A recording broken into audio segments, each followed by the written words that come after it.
허환구의 라디오 오늘. 여러분 안녕하십니까, 허환구입니다. 오는 일요일 한동훈 국민의힘 대표와 이재명 더불어민주당 대표가 국회에서 만나기로 했습니다. 여야 대표 모두 민생을 최우선 의제로 꼽고 있습니다. 무한정쟁으로 더 이상 민생을 방치해선 안 된다는 여론을 더 이상 외면하기 어려웠을 텐데요. 하지만 의제 선정에서부터 쉽지는 않아 보입니다. 민생 입법에 대한 양측의 견해차가 크죠. 국민의힘은 금융투자소득세 폐지, 종합부동산세 완화, 상속세 개편을 주요 민생 이슈로 보고 있지만 민주당은 일단 여당의 감세안에 반대하고 윤 대통령이 거부권을 행사한 전국민 25만 원 지원법을 의제로 올리려고 합니다. 최상병 특검법 처리도 쟁점 현안입니다. 하지만 이럴 때 필요한 게 바로 정치력이겠죠. 이번 여야 대표회담, 정치의 묘미가 제대로 발휘돼서 성과를 만들어내는 의미 있는 만남이 돼야겠습니다. 8월 20일 화요일 라디오 오늘 광고 듣고 시작합니다. 당신은 아마 아직 모를 거야. 장기의 두 숨은 강자 아마존카는 아마 믿지 못할 거야. 합리적인 이 가격을 아마존카. 장기렌트의 숨은 강자 홈페이지에서 실시간으로 확인하세요. 아마존카. 그 남자는 달랐어요. 피컷 먹는 남자. 잘해 뭐든. 특허받은 포뮬라로 남성 활력을 높여주니까 남자의 성공 테크닉 정관장 RX진 B컵. 주 한국인삼공사 건강기능식품 정관장 RX진 B컵 광고입니다. 네, 라디오 오늘 화요일 순서 시작합니다. 1부 허승규의 청년생각 함께하고요. 2부 이슈 오늘에서는 코로나19 재유행이 우려되고 있는 상황이죠. 잠시 후 안동시 보건소 김경숙 감염병 대응 과장을 연결해 보겠습니다. 이어서 최요한의 시사 따라잡기 준비되어 있습니다. 라디오 오늘 유튜브로도 다시 들으실 수 있습니다. 많은 애청 바랍니다. 네, 허승규의 청년생각, 안동 청년공감네트워크 허승규 대표와 함께합니다. 어서 오십시오. 네, 반갑습니다. 네, 자, 지난 시간에는 공공교통 활성화가 기후위기와 지역소멸의 대안이란 그런 말씀을 주셨는데요. 오늘은 어떤 내용 준비하셨나요? 네, 말도 많고 탈도 많은 대구 경북 행정통합 논의가 진행 중인데요. 네. 지난 8월 14일 대구시가 특별법안을 공개했고 또 이틀 전이죠. 8월 18일에는 경북도가 특별법안을 공개했습니다. 상당한 내용을 합의가 이루어졌지만 특히 북부 지역에서 예민한 쟁점인 통합청사 문제에서 명확한 입장 차이가 드러났고 네. 또 주민 의견 수렴 절차에 대해서 차이가 났고요. 그리고 불과 몇 시간 전에 또 이철우 지사와 홍준표 시장 간의 입장 차이가 드러났습니다. 그래서 오늘 경북도 대구시 특별법안의 차이와 쟁점을 살펴보겠습니다. 네, 요즘 계속해서 이슈가 되고 있습니다. 오늘 한 발 더 들어가 보도록 하겠습니다. 자, 이 대구 경북 행정통합 문제, 드디어 지난주에는 대구시 특별법안이 이제 공개가 됐고 경상북도의 특별법안은 이제 이틀 전에 네, 공개가 됐는데, 자, 먼저 경상북도와 대구시의 법안 그 내용 좀 살펴주실까요? 네, 통합단체 명칭과 특례 요청 사항이라든지 전반적인 내용은 큰 이견이 없습니다. 네. 먼저 통합자치단체의 명칭은 모두 대구 경북 특별시로 합의했습니다. 예. 자치도가 아닌 특별시로 정했습니다. 네. 그동안 대구 경북 특별자치도가 될 거냐 시가 될 거냐 네, 그런 얘기도 좀 있었는데 이제 대구 경북 특별시로 일단은 의견 일치를 봤습니다. 명칭에 한해서는. 자, 그렇다면 가장 예민한 쟁점이죠. 통합자치단체 청사 어디다 둘 거냐. 예, 이것도 좀 살펴주시죠. 네, 대구시 방안은 통합주청사는 대구에 두는 아닙니다. 네. 대구를 중심으로 경북 안동 그리고 동부 포항청사까지 3개 청사 체제를 법안에 담았습니다.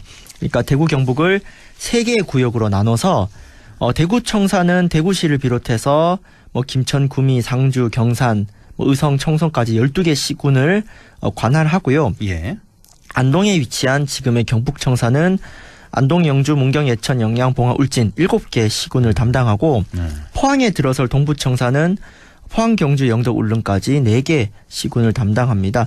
그래서 대구청사의 통합시장과 행정부시장, 경제부시장이 근무하고 경북청사와 동부청사에 각각 행정 2, 3부 시장이 근무한 안인데요. 네. 정리하자면 통합청사의 본청사는 통합시장이 근무하는 대구청사가 맞는 안입니다. 그러니까요. 이제 대구 본청사를 두고 안동청사, 포항청사 이렇게 두자. 이게 이제 대구시 안인데 저는 이걸 쭉 보면서 이게 그러면 뭐 어떤 의미가 있는 건가. 지금 기존에 경북 북부 우리 지역에 상주와 의성, 청송을 대구시 쪽으로 이제 관할로 두자 이거예요. 네. 그러니까 뭐 얼마 전에 저 군위군이 대구에 편입이 되긴 했습니다만 이 안을 보면은 상주, 의성 또 하나 청송 이걸 그냥 대구로 편입해 가는 거 아닌가 이런 느낌까지 저는 받았는데요. 일단 네. 아무래도 네. 흡수 통합의 느낌이 있죠. 일단 그러니까요. 본청사가 네. 이전을 하는 거지 않습니까? 그렇습니다. 예. 그래서 이제 반면 경북도는 현재와 같이 안동, 대구의 청사를 유지하는 안을 내놓았어요. 예. 그러니까 본청사라는 개념이 없고 현행대로 대구시청과 경북도청을 모두 유지하고 그러니까 통합시장 집무실이 2개가 되는 것이고요. 그러니까 동등한 관계로 있자 이거죠. 안동청사, 대구청사. 네, 물론 동등하게. 이것도 좀 이상하긴 한데 어쨌든 행정 통합을 통해서 경북도는 현재의 시군 자치권을 강화하는 방향으로 가야 되는데 이렇게 청사별로 관할 구역을 설정하면은 기존 시군 간의 권한 배분 문제가 생길 수 있다는 입장이에요. 근데 이것은 오늘 홍준표 시장 방송 한두 시간 전에 기사가 나왔는데요. 조금 전에 나왔어요. 네, 이거에 대해서 시장 군수 속이는 거다. 그러니까 대구 경북 특별시의 모델은 이제 서울시처럼 가는 거거든요. 그러니까 예. 시군보다는 서울시, 그러니까 대구 경북 특별시가 통합조정 기능을 강화하고 각 시군별 권한을 조정하는데 포커스를 두고 있는데 네. 시장 군수들의 권한이 커진다라고 이철우 지사가 얘기하는 것이 속이는 거다라고 이야기했습니다. 그러니까 이 시군 자치권 권한 강화라는 부분이 있어서도 지금 경북도랑 대구시 입장이 다른 게 일단 있고요. 그러니까 이철우 지사는 각 시군 통합이 되면 각 시군의 자치권을 강화하는 방향으로 가겠다 이렇게 주장을 했잖아요. 네. 근데 이거는 도민들을 속이는 거다. 네, 이거 홍 어떻게 시장 강화를 할 수 있냐 입장에서는 이거죠. 통합이 되는 것 자체가 네. 시도의 지금 지원기관에서 집행기관으로 그러니까 뭔가 조정하고 함께 모아서 힘을 쓰는 건데 네. 시장 군수 권한이 축소되는 것이지 이거는 그냥 솔직하게 얘기해야 되지 않겠냐. 뭐 이게 이제 홍 시장의 입장입니다. 그거는 이제 한두 시간 전에 지적을 했다 이거죠. 네, 그 기자실 찾아가서 뭐 저는 옳고 그름을 떠나서 뭐 충분히 일리 있는 의견이라고 보는데 네. 어쨌거나 그 경북도의 특별 법안은 경북도청과 대구시청을 그대로 쓰는 공동청사 방안을 제시했습니다. 그렇죠. 예.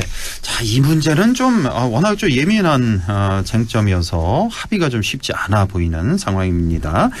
특히 경북도청 신도시가 있는 북부 지역 입장에서는 이 대구시의 특별 법안 내용을 받아들이기 어려워 보이는데 자, 우리 허승규 대표 이 두 법안에 대해서 대구시와 경북도의 법안에 대해서 어떻게 생각하십니까? 네, 일단 대구시 방안은 경북도 흡수통합 안이라고 할 수 있습니다. 사실상 경북도청을 다시 대구로 복귀시키는 안인데요. 그 안동과 포항에 두는 청사는 부속청사입니다. 예. 네, 현재도 포항에 경북 동부 청사 운영 중이고 옛날에 안동시 풍산읍에 경북 북부 청사가 2003년에 개청을 했어요. 예, 예. 북부 지역 민원 해결을 위해서 또 여러 가지 이유로인데 그러니까 저는 경북이 지리가 넓으니까 부속 청사에 얼마든지 만들 수 있다고 보는데 어쨌건 본 청사와 차이가 크지 않습니까? 그럼요. 그래서 이 대구시 방안의 쟁점은 과거 대구에 위치한 경북도청 본청 이전을 통해 경북 북부권 균형 발전을 계획했던 그 수십 년가는 논의를 원상복귀시키는 안이라 할 수 있습니다. 맞습니다. 그래서 이 안을 사실 경북도나 이철우 지사 입장에서 당장 받을 수 없는 안이기 때문에 과연 대구시 홍준표 시장이 설득과 타협을 통해서 행정통합을 되게 하려는 의지가 있는지 좀 의문인 안이라고 할 수 있습니다. 그렇죠. 예. 자, 최근에 이제 홍준표 대구시장이 통합청사 위치와 관련해서 8월 말까지 합의가 안 되면 장기 과제로 넘겨야 된다. 이걸 이제 본인 SNS에 지난 금요일로 제가 기억하는데 네. 이걸 올렸단 말이에요. 8월 말까지 이걸 어떻게 합의를 하겠다는 건지 아니 시도민 의견을 도대체 어떻게 수렴해서 이걸 합의하겠다는 저는 도대체 이게 이해가 안 갔는데 그냥 깨자는 거 아니냐. 저는 그렇게까지 들렸거든요. 네, 그러니까 이제 열흘 남았거든요. 예. 그 열흘 안에 그 이걸 대구 어떻게 본청사안을 정해요? 합의할 수가 없지요. 예, 예. 그 저는 이게 뭐 홍준표 시장의 출구 전략이 아닌가. 그러니까 본인의 방식대로 되게 어려워 보이니까 미리 치고 빠지는 거 아닌가 싶을 정도예요. 그러니까 일이 되게 하려면은 이제 대구 경북이 각각 양보해서 타협안을 만들고 경북도청 신도시를 비롯해서 반대하는 주민들을 설득하려는 어떤 행동이 있어야 되거든요. 예. 당연히 어렵죠. 경북도 입장이 있지 않겠습니까? 근데 이제 국민의힘 전당대회 이후에 그 한동훈 대표 체제에서 뭐 본인의 대선 가도도 빨간불이 켜졌으니 그 대구시장 재선 도전까지 염두에 둔 정치적 판단 아닌가 싶은 생각이 들 정도예요. 왜냐하면은 그렇게까지. 예. 행정 통합이 되면 통합자치단체장은 이철우 지사가 하고 본인 출마 안 한다고 말을 한 적이 있는데 예. 근데 행정 통합 자체가 안 되면 그 약속을 지킬 필요가 없어요. 그렇죠. 다시 대구시장 나올 수도 있는 거거든요. 그래서 저는 뭐 홍 시장의 의견에 뭐 일부 일리가 있을 수도 있겠지만은 현재 지금 경북도 상황에서 정치적으로 설득하려는 의지가 있다면 사실 이렇게 기한을 빨리 못 박는 것은 과연 의지가 있는가 맞습니다. 예. 되묻고 싶습니다. 그 SNS에서도 보면은 SNS인가 그 다음에 이제 뉴스에서 제가 본 기억이 있는데 이제 대구시 안이 지난 금요일인가요? 이제 발표가 됐잖아요. 그러면서 경북도에서 이 안을 대구시 안을 받아들이지 않으면 이쪽에서 경북도에 책임이 있는 거다. 깨트린 책임이 있는 거다. 뭐 이런 식으로 발언을 해가지고. 네, 그렇죠. 너무 일방적이다 생각이. 자기 안, 대구시 안을 받아들이지 않으면 통합은 물 건너가는 거다. 그 책임은 경상북도에 있다. 이렇게 얘기를 해버리니까. 그럼 반대로 아니 경북도 안도 이제 냈잖아요. 그 경북도 안을 안 받아들이면 그것도 똑같이 대구시의 책임이 있는 거죠. 네, 그렇죠. 그래서 지금 너무 그 일방적이다. 이철우 지사가 매우 난감한 입장인데 그렇죠. 어쨌든 경북은 과거 행정통합을 밀어붙였다가 실패한 경험이 있어요. 그러니까 이철우 지사는 재수생이에요. 그렇죠. 그러니까 예. 실패한 경험이 있기 때문에 대구시보다는 좀 더 신중하게 접근하고 있는데 예. 일단 시간적으로 내년 상반기까지 합의 기간으로 언론에 나왔고요. 예. 또 도청 신도시를 포함해서 이제 북부권을 의식해서 공동청사안을 제안했습니다. 그런데 이 공동청사안도 예. 대구시 안에 비해서는 나을 수 있지만 여전히 문제가 있습니다. 일단 공동청사를 제대로 잘 활용한 사례를 혹시 들어보셨나요? 없지 않나요? 그러니까 저는 잘 모르겠어요. 그러니까 하다 보면 효율성 문제 때문에 예. 결국 본청사는 한쪽으로 정해질 수가 있거든요. 정해질 수밖에 없죠. 결국은. 그러면 이제 네. 도청 신도시 입장에서는 공동청사는 또 불안할 수 있어요. 그래서 뭐 이를테면 뭐 경북 북부에 위치한 청사를 뭐 30년 이상 유지한다는 단서 저항이 들어가면 모를까. 그러니까 통합이 되고 나서 공동청사안을 뒤엎는 것은 어려운 일이 아닐 수 있습니다. 근데 여튼 이처럼 예민한 쟁점이 많다 보니까 경북도에서는 행정통합과 관련해서 이제 주민투표, 뭐 공론화위원회, 그러니까 기존의 그 시도의회 의결만으로 하겠다는 건데 최근에 입장이 좀 바뀌었습니다. 공론화위원회라든가 예. 주민의견 수렴 절차를 통해서 통합청사를 정하자. 그렇죠. 이렇게 좀 한 발 물러선 형국입니다. 예, 이철우 지사가 이렇게 밝혀서 처음에는 뭐 네. 의회 승인을 받고 뭐 여론조사로 하겠다 이렇게 밝혔었는데 이제 주민투표도 고려하겠다 이렇게 이철우 지사가 입장을 밝혔고 그 공동청사 얘기를 해서 그런데 하면은 그러면은 부서를 뭐 절반씩 나눠서 반은 대구에서 업무를 보고 반은 여기서 본다. 이것도 좀 말이 안 되는 게 부서 간에 또 왔다 갔다 하는 그런 게 있잖아요. 네, 그렇죠. 서로 조율도 필요하고. 그래서 그것도 좀 말이 안 될 것 같고 정말 말씀하신 대로 처음에 출발할 때는 뭐 공동청사 동등한 공동청사를 둔다고 해놓고 이제 뭐 3년 4년 지나면서 이제 다 가져간다든지 네. 그렇게 될 수도 있고 참 어려운 문제입니다. 예. 자 여론조사 이것도 참 중요한 문제 아니겠습니까? 이거 주민들 의견 수렴을 사실 여론조사를 이거 해야 되는 거 아닙니까? 네, 그래서 이제 경북도가 최근 입장을 바뀌었는데 대구시 같은 경우는 어쨌든 주민투표를 하면 수백억 원이 소요가 되고 시간이 너무 걸리니까 지방의회 의결로 하자는 입장이었어요. 근데 경북도 원래 이 입장이었는데 그렇죠. 최근에 이제 법안을 공개하면서 이제 논란이 있으니 이제 한 발짝 뺀 거예요. 네. 이에 대해서 이제 홍준표 시장이 오늘 공론화위원회로 결정하자. 그거 실패한 거 아니냐. 하지 말자는 거다. 주민투표 하겠다. 주민투표를 하면 내년 1월이나 이후에 되거든요. 네. 이거 하지 말자는 거 아니냐. 왜 다 합의해놓고 각자 의회 설득하기로 해놓고 왜 이제 와서 말 바꾸냐. 이렇게 또 홍준표 시장은 반발하고 있거든요. 또 책임 떠넘기기를 하는군요. 네, 여튼 뭐 물론 이제 경북도가 원래 계획과 바뀐 건 맞는데 그만큼 이게 예민한 사안이다 보니까 이제 경북도는 좀 더 의견 수렴 절차를 넓히자는 것이고요. 그럼요. 물론 빨리 추진한 입장에서는 경북도의 이런 입장 변화가 불쾌할 수는 있죠. 네. 빨리 해야 되는데 속전속결을 해야 되는데 근데 예. 과연 속전속결로 할 수 있는 문제인가 했을 때는 이거는 대구시도 고민해 봐야 되는 거예요. 그러니까 경북도가 물론 입장이 바뀌었는데 왜 바꿨냐라면 탓하기 전에 이러한 다양한 문제점들을 어떻게 정치적으로 해결할 것인가를 고민해야 된다는 것이죠. 근데 상식적으로 이렇게 중차대한 과제를 주민투표 붙여야죠. 그 비용이 얼마 들더라도. 그러니까 의회 의결을 뭐 거친다.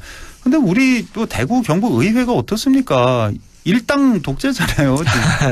뻔한 거 아니겠습니까? 어떤 결론이 날지. 물론 예. 뭐 이 같은 일장이지만은 예. 지금 이철 홍준표 두 분도 이렇게 입장 차이가 나서 그러니까요. 예. 사실 의회도 만만치 않은 부분인데요. 예. 어쨌든 주민투표든 뭐가 됐든 그러니까 사안이 예를 들어 합의도가 한 90% 정도 돼요.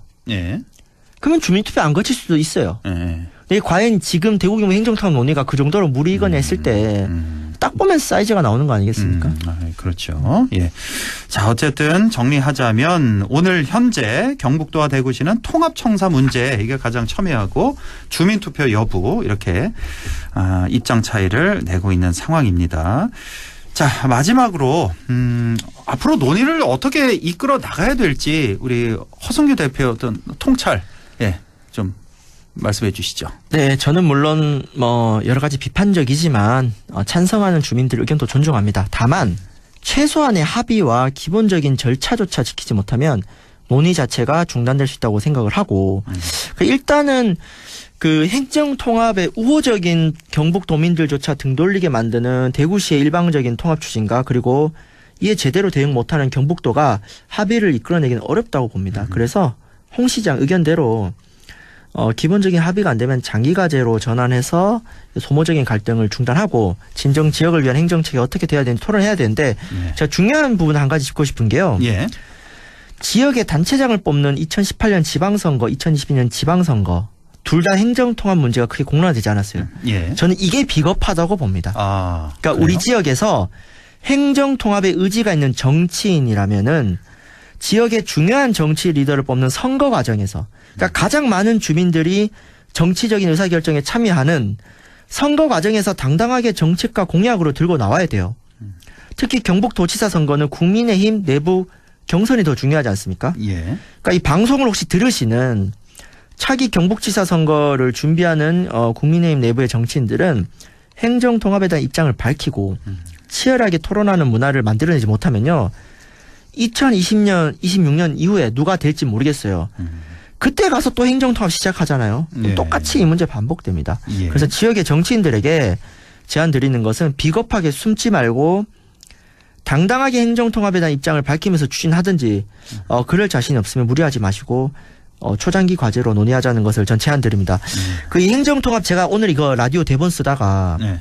한두 시간 전에 다 고쳤어요. 왜냐하면은 매일매일 지금 홍준표 시장 이철우 지사 뉴스가 나오는 거예요. 예, 그렇죠. 그래서 이 논의가 지금 하루하루 지금 시시각각 변하고 있기 때문에 그렇네요. 이 논의가 8월 말을 넘길 수 있을지 아니면 대구시와 경북도가 전향적인 합의를 이끌어낼 수 있을지 참 의문인데요.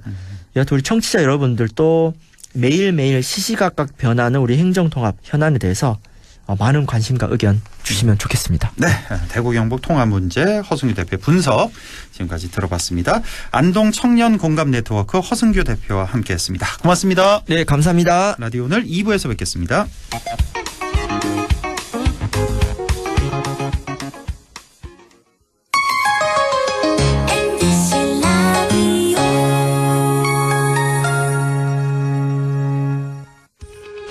오늘도 안전하게 음주운전 예방수칙 알려드립니다. 첫 번째, 술자리가 예정된 경우 미리 귀가 방법을 정하고 차는 가져가지 않는 것이 안전합니다. 두 번째, 음주 후 자전거나 전동 킥보드를 이용하는 것도 음주운전 처벌 대상에 포함됩니다. 세 번째, 과음을 한 다음 날에는 대중교통을 이용해주세요. 숙취 음주운전 역시 처벌 대상입니다. 네 번째, 음주운전을 방조하는 경우에도 3년 이하의 징역형 또는 1,000만 원 이하의 벌금형에 처해질 수 있습니다. 적극적으로 말려주세요. 위험한 음주운전 미리 예방하여 소중한 생명을 지켜주세요.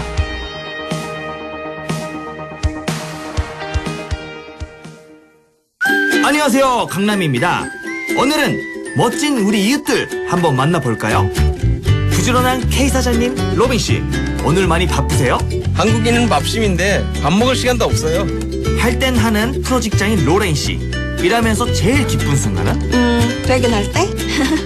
윙크장인 트로트 가수 레오 씨, 어쩌다 트로트를 하게 됐어요? 한국의 흥에 반했죠.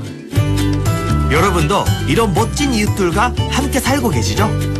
다 함께 내일을 만들어가는 다문화 이주 배경 이웃들. 우리는 모두 우리입니다. 공익광고협의회.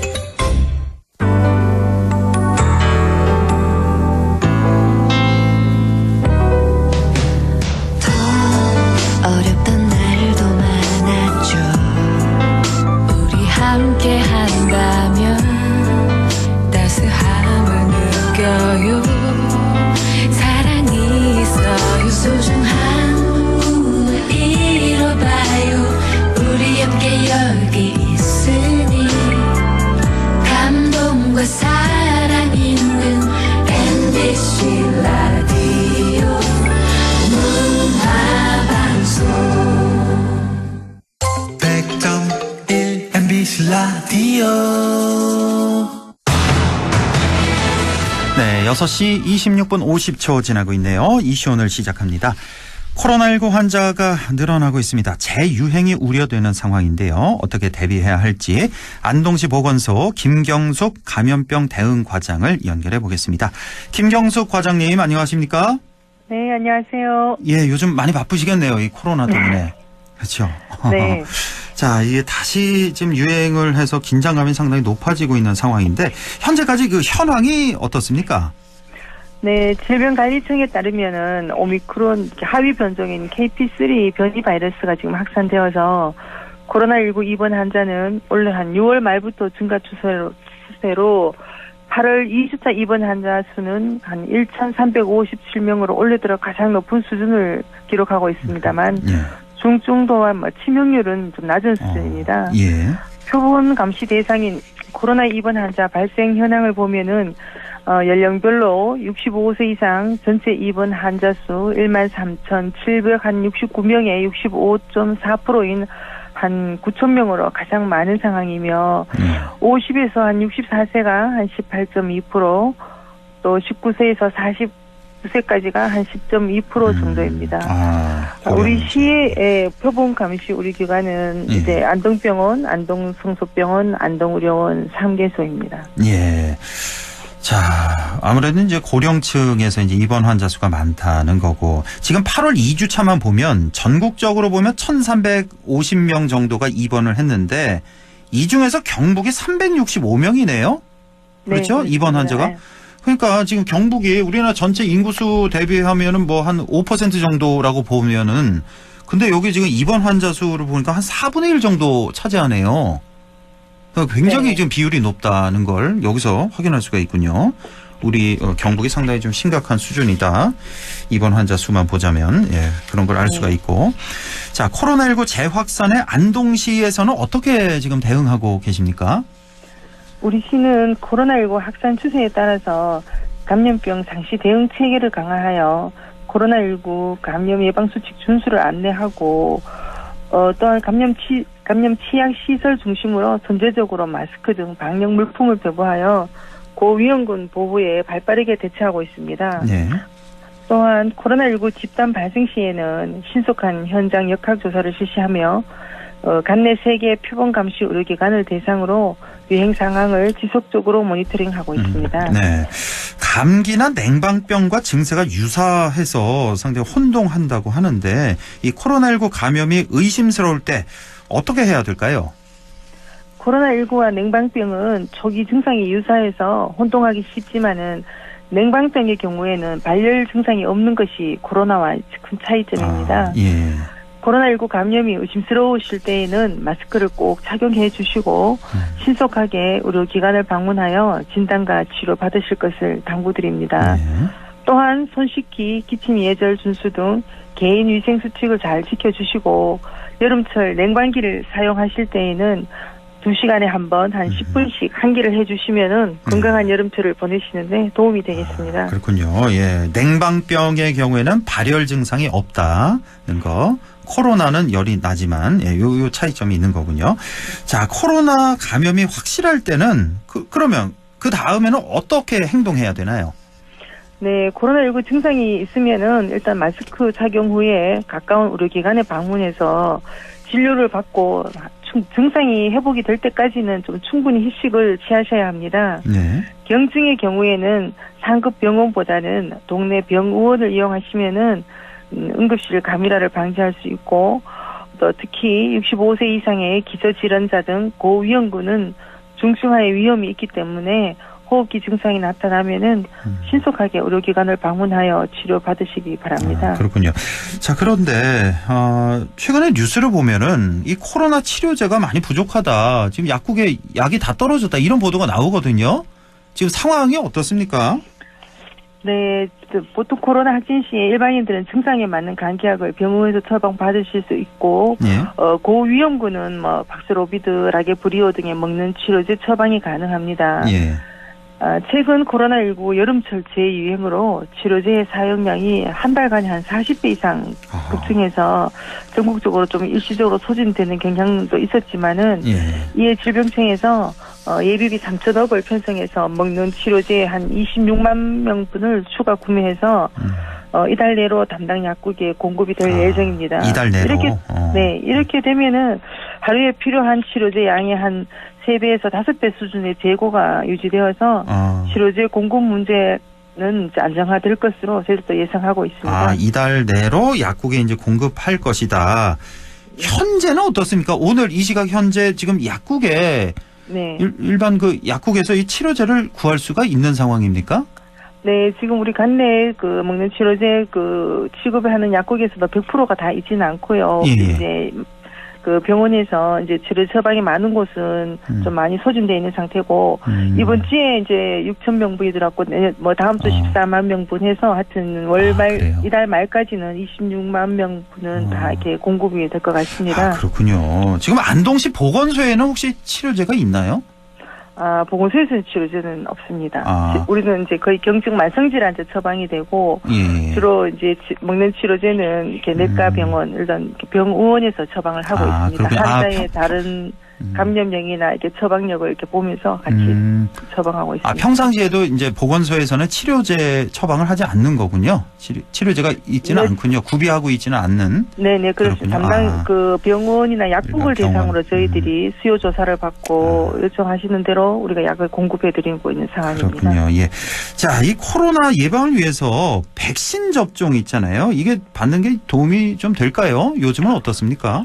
네, 코로나19는 65세 이상 어르신 등 고위험군에게는 여전히 주의가 필요한 호흡기 감염병 중에 하나로 세계 주요 국가들은 인플루엔자 예방접종과 함께 가을 겨울철에 고위험 인구 대상으로 매년 1회 예방접종을 정례화하는 추세입니다. 그래요? 금년부터 우리나라도 고위험군 중심의 정례적인 접종으로 사업체계가 좀 전환되었습니다.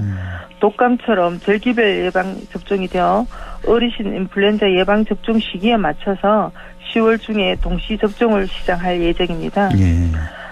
고위험군에 해당하는 65세 어르신과 면역 저하자 및 감염 취약시설 입원 입소자는 무료로 접종이 가능하나 고위험군이 아닌 일반 시민은 접종자 본인이 비용을 부담하여 접종이 가능합니다. 접종 가능한 의료기관은 9월 중 안동시 누리집에 게시하고 또 홍보할 예정입니다. 그렇군요. 그러니까 65세 이상 어르신, 그리고 면역 저하자, 그리고 감염 취약시설 입원 입소자 는 한해서는 이제 무료로 접종이 다 가능하다는 거. 다시 한번 말씀드립니다. 자, 지금은 팬데믹 때와는 달리 코로나에 감염돼도 좀 계속해서 이제 출근해야 되는 그런 상황 아니겠습니까? 이게 근데 감염 확산의 좀 원인이 되지 않을까 이런 걱정도 좀 드는데요. 코로나19는 지난해 8월 말에 인플루엔자와 같이 한 4급 감염병으로 등급이 하향되어서 현재 의무적으로 격리를 요하지는 않습니다만은 감염 시에 기침, 발열, 두통 등 주요 증상이 호전된 후 한 24시간 경과 시까지는 집에서 휴식해 주실 것을 권고드리고 있습니다. 네. 무엇보다 일반 회사가 아닌 의료기관, 요양병원, 요양시설 등 감염 취약시설 종사자분들은 고위험군에게 전파 가능성이 있으므로 더욱 주의하여 코로나19 감염 시 자발적으로 휴식을 취해 주시길 바랍니다. 자발적으로. 또 불가피하게 출근하시더라도 마스크 착용은 정말 이거는 필수고요. 마스크 꼭 착용해 주시고 주변에 좀 이렇게 알리는 것도 좋을 것 같습니다. 자, 이제 학교가 또 개학을 해서 더 걱정인데 학교에서는 어떤 점에 주의해야 될까요? 2학기 개학에 대비해서 교육부에서는 이제 좀 학생들에게 코로나19 유사 증상이 있을 경우에는 등교하지 않도록 권고하고 시도 교육청을 통해서 각급 학교와 가정에 안내할 예정입니다. 예. 학교에서는 코로나 감염 예방 수칙을 준수하고 코로나19에 감염된 학생은 고열이나 호흡기 증상이 심한 경우에는 등교를 하지 않도록 권고하고 예. 진료 확인서나 의사소견서, 진단서 중 하나를 제출하면은 등교하지 않아도 출석으로 인정됩니다. 아, 예. 그렇지만 학교 내에 근무하는 60세 이상 또는 연역 저하자 등 고위험군은 밀폐된 실내에서는 항상 마스크를 착용하고 발열 및 호흡기 증상이 있을 경우에는 곧바로 병원을 방문해서 진료받도록 저희들이 권고드리고 있습니다. 그렇군요. 이제 초중고 학생들 같은 경우는 증상이 심할 때 등교하지 않도록 권고하고 있다. 다만 진료 확인서나 의사소견서, 진단서 중에 하나를 학교에 제출하면 출석으로 인정된다는 거. 모든 학교가 이런 거죠. 초중 네, 고등학교. 예, 이거 기억하시면 될 것 같습니다. 자, 마지막으로 당부 사항이 있으시다고요? 네, 지금 질병청은 코로나19 확산세를 고려해서 지난주부터 방역 지침을 강화해서 시행하고 있습니다. 현재 호흡기 감염병 증상이 있을 때는 마스크 착용을 꼭 해주시고 감염 취약 시설은 고위험군이 많이 이용하기 때문에 중증으로 악화될 가능성이 많아서 종사자와 방문자는 마스크 착용을 강력히 권고하고 있으니 자체의 예방 조치도 함께 해주시기 바랍니다. 네. 시민들께서는 이렇게 에어컨 사용으로 인한 실내 한기 부족과 여름철 휴가 기간의 사람 간의 접촉 증가 등으로 호흡기 감염병 유행이 증가하는 만큼 실내 한기나 마스크 착용, 기침 예절 준수 등 코로나19 감염 예방 수칙을 준수해달라는 당부 말씀을 드립니다. 네, 알겠습니다. 지금까지 안동시 보건소 김경숙 감염병 대응 과장과 함께했습니다. 과장님 고맙습니다. 감사합니다. 라디오 오늘에서는 청취자 여러분의 참여를 기다리고 있습니다. 우리 지역에서 발생한 사건 사고 소식이나 함께 토론하고 싶은 내용을 안동 MBC 홈페이지 라디오 오늘 게시판에 올려주시기 바랍니다. 전화와 문자 참여도 하실 수 있습니다. 전화는 851국에 7191번, 문자는 샵 0913번으로 보내주시면 됩니다. 문자는 단문 50원, 장문 100원의 정보 이용료가 있습니다. 여러분의 많은 참여 바랍니다.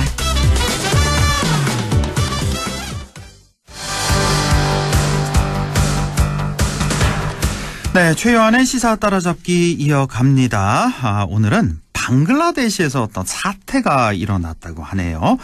오랜만에 거의 처음인 것 같은데 방글라데시 소식 알아보겠습니다. 최요한 시사평론가 연결되어 있습니다. 안녕하십니까? 예, 반갑습니다. 최요한입니다. 예, 자 일단 셰이크 하시나 와제드 방글라데시 총리가 현지 시간으로 지난 6일 사임 의사를 밝히고 국외로 도피했다, 피신했다는 소식인데요. 네. 자, 이 소식 좀 설명을 해주시죠. 하시나 총리가 수천 명 규모의 시위대가 수도 다카 총리 관저를 습격하자 헬리콥터를 타고 인도로 도피해 있습니다. 지난 20년간 남아시아 방글라데시를 통치해온 최장수 총리의 시대가 이렇게 예상치 못하게 비극으로 끝났어요. 그러니까 하시나 총리는 독립에 큰 공을 세워 국부로 추앙받는 셰이크 무지부르 라흐만 전 총리의 딸입니다. 게다가 8선의 의원 경력을 쌓으면서 2009년부터 방글라데시 총리로 재임을 했어요.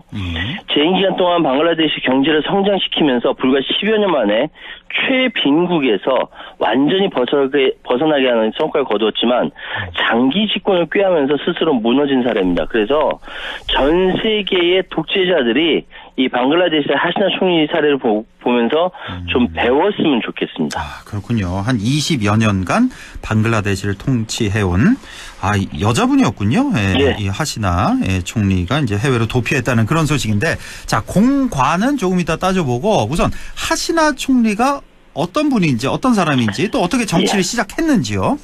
하시나 총리는 1947년에 당시 동파키스탄이라는 곳에서 출생했습니다. 나이도 많군요. 예, 올해 77살이에요. 77세. 할머니예요, 할머니. 예.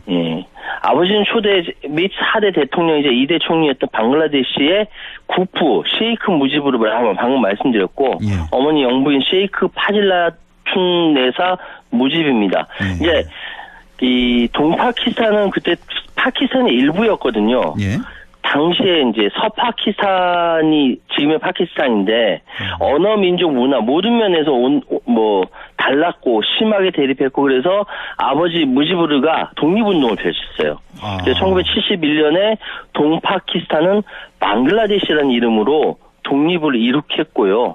그리고 대통령이 취임했는데 반대파들과 반정부 세력, 내란, 난동 끝이 없었고 끝내 1975년 8월 15일에 쿠데타로 인해서 이 국부라고 불리는 무지부르 라흐만 그리고 어머니, 가족들이 살해를 당합니다. 아이고, 그래요? 그때 당시 하시나와 여동생은 그 서독에 피신해 있었기 때문에 불행 중 다행히 목숨 건졌지만 28살에 정치 테러로 가족을 다 잃는 비극을 겪었죠.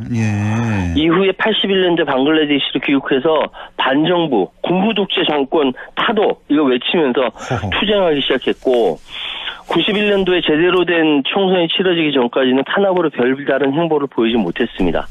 그리고 1996년 2월 15일 치러진 총선에서 하시나가 속한 아와미 연맹이 압승하면서 당시 부정부패로 국민적 실망을 잃은 국민당 정권을 꺾고 하시나가 제11대 방글라데시 총리로 취임하는 그야말로 기적을 일으켰던 것이죠. 그렇군요. 올해 77세.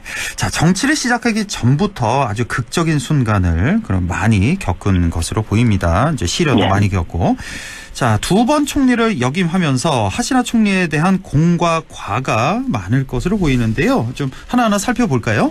예, 우선 공부터 살펴볼게요. 그러니까 아버지가 군부 독재자에게 살해당한 인물이지만 그 후광으로만 정치한 게 아니에요. 스스로도 많은 고초를 겪으면서 민주화 운동을 한 민주투사거든요. 근데 하시나가 제일 잘한 부분은 경제 부문입니다. 2010년대 기준으로 연 6에서 8% 고성장을 했고요. 덕분에 방글라데시는 2016년 파키스탄보다 1인당 국민소득이 높았고 또 심지어 2019년도에 인도를 제치기까지 했습니다. 그 정도. 우리가 옛날부터 왜 방글라데시 하면은 세계에서 제일 못 사는 나라 뭐 이 정도로 기억했잖아요. 하시나 총리가 그걸 뒤바꿔버린 거예요. 바꿨군요. 2010년대. 예.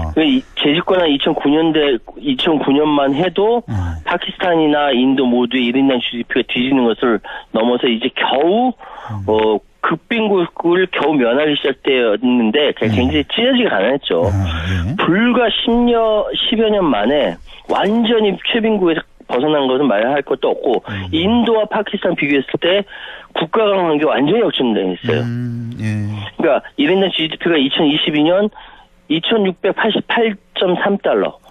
그러니까 13년 동안 3.8배 이상 성장했습니다. 과거 대표적인 경제 성장 국가들, 대표적인 우리 대한민국 말할 수 있죠. 여기에 비한 성장세가 더디긴 해도 이 상황을 봤을 때 대단한 성과를 거둔 겁니다. 또 아버지의 유지를 이어받아서 사회경제적 모델을 따라서 이슬람권에서도 가장 높은 여성들의 경제 참여를 이끌어냈고요. 그리고 지금 전 세계 패션업계는요, 이 방글라데시에서 옷 안 만들어내면 난리가 납니다. 의류봉지 같은 경우. 그 정도예요? 예. 그 선박 해체, 이 실업률에 도움되는 노동지회적 상황을 발전시켰고 외교적으로도 주변국과 최대한 잘 지내려고 친서방, 친인도, 친중 뭐 굉장히 외교도 잘했어요.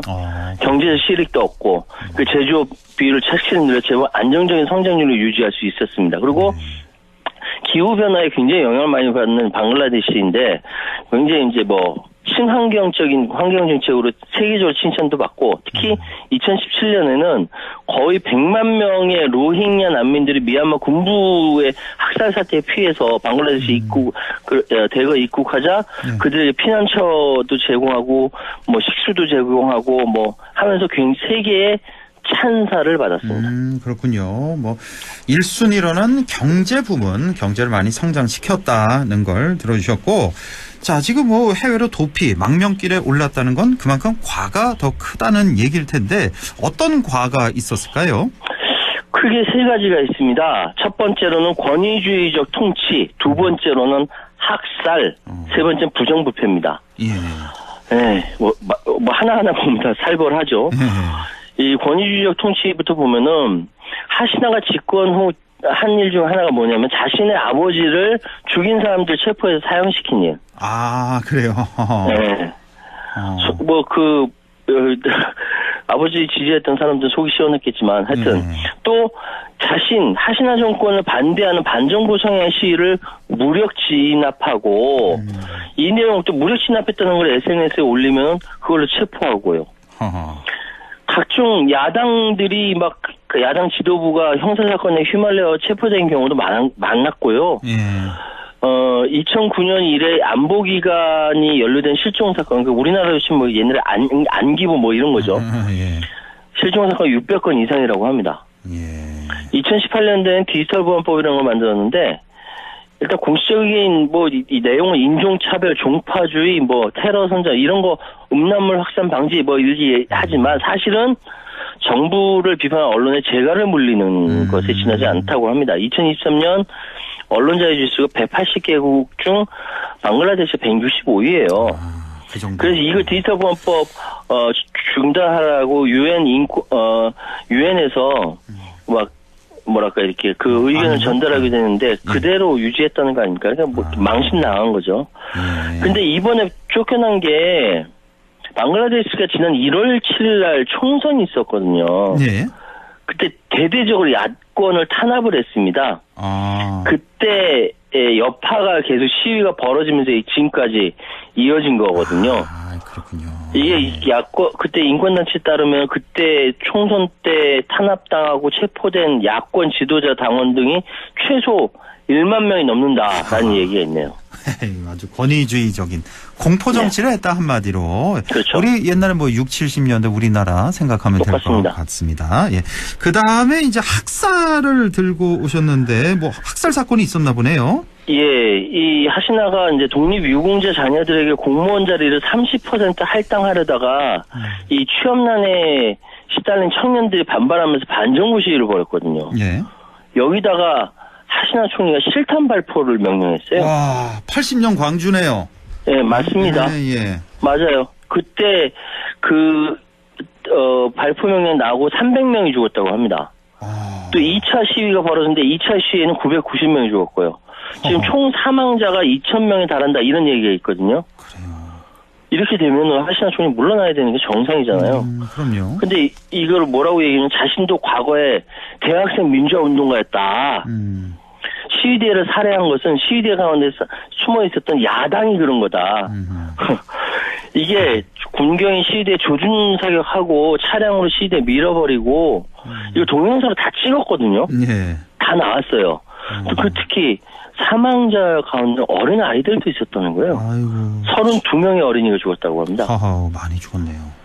이게 이거 영상 퍼뜨리지 못하게 인터넷을 또 차단한다는데 인터넷이 차단됩니까? 안 되죠.